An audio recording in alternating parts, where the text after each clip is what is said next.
പാലക്കാട് ജോലി വാഗ്ദാനം ചെയ്ത് പെൺകുട്ടിയെ പീഡിപ്പിച്ച കേസിൽ റിമാൻഡിലായ കോൺഗ്രസ് കൗൺസിലർ പ്രശോഭിനെ പോലീസ് കസ്റ്റഡിയിൽ വാങ്ങും. പ്രശോഭിനെ കസ്റ്റഡിയിൽ വിട്ടുകിട്ടുന്നതിനും അന്വേഷണ സംഘം അടുത്ത ദിവസം അപേക്ഷ സമർപ്പിക്കും. യുവതിയുടെ പരാതിയിൽ പറയുന്ന പാലക്കാട് നഗരത്തിലെ ഹോട്ടലിലും ജില്ലാ ആശുപത്രി പരിസരത്തും പ്രതിയെ എത്തിച്ച് പോലീസ് തെളിവെടുപ്പ് നടത്തും. അരുൺ ആലത്തൂരാണ് വിശദാംശങ്ങൾ നൽകുന്നത്. അരുൺ, ഈ പ്രശോഭിനെ കൊണ്ടുവന്ന് തെളിവെടുപ്പ് നടത്താനാണോ അന്വേഷണ സംഘം തീരുമാനിച്ചിരിക്കുന്നത്?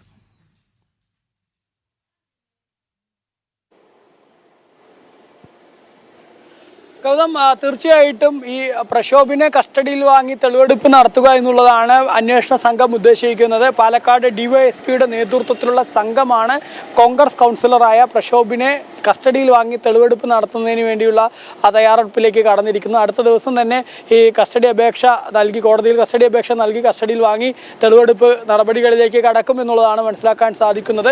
ഈ പട്ടികജാതി വിഭാഗത്തിൽപ്പെട്ട പെൺകുട്ടിയുടെ പീഡന പരാതിയിൽ പറയുന്നത് രണ്ടിടങ്ങളിൽ വെച്ച് പീഡിപ്പിച്ചു എന്നുള്ളതാണ്. ഒന്ന് പാലക്കാട് ജില്ലാ ആശുപത്രിയുടെ പുറകുവശത്ത് വെച്ച്, അതുപോലെ തന്നെ ഒരു ഹോട്ടലിൽ വെച്ച്, അതുപോലെ തന്നെ ഈ പെൺകുട്ടിയുടെ വാടകയ്ക്ക് താമസിക്കുന്ന വീട്ടിൽ വെച്ച്, അങ്ങനെ 3 ഇടങ്ങളിലേക്ക് ഇയാൾ എത്തി പീഡിപ്പിച്ചു എന്ന് പറയുന്നുണ്ട്. അപ്പോൾ ഇത്തരത്തിൽ ഈ പരാതിയിൽ പറയുന്ന സ്ഥലങ്ങളിലേക്കൊക്കെ പ്രതിയെ എത്തിച്ച് തെളിവെടുപ്പ് നടത്തുമെന്നുള്ളതാണ് മനസ്സിലാക്കാൻ സാധിക്കുന്നത്.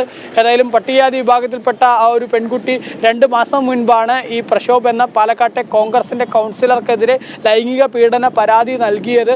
തനിക്ക് ജോലി വാഗ്ദാനം ചെയ്ത് പീഡിപ്പിച്ചു എന്നുള്ളതായിരുന്നു പരാതി. ഈ പരാതി മുഖ്യമന്ത്രിക്കും അതുപോലെ തന്നെ പാലക്കാട് ജില്ലാ പോലീസ് മേധാവിക്കും ഉൾപ്പെടെ നൽകിയിരുന്നു. ആദ്യഘട്ടത്തിൽ പോലീസ് ഇതിൽ കേസെടുക്കാനോ മറ്റോ തയ്യാറായിരുന്നില്ല. നമ്മൾ ജനം TV ആയിരുന്നു ഇതുമായി ബന്ധപ്പെട്ട വാർത്ത ആദ്യം പുറം ലോകത്തേക്ക് എത്തിച്ചത്. അന്ന് നമ്മൾ വാർത്ത റിപ്പോർട്ട് ചെയ്തതിന് പിന്നാലെ ആയിരുന്നു പോലീസ് ഈ പെൺകുട്ടിയുടെ പരാതിയിൽ കേസെടുക്കാൻ ഉൾപ്പെടെ തയ്യാറായിരുന്നത്.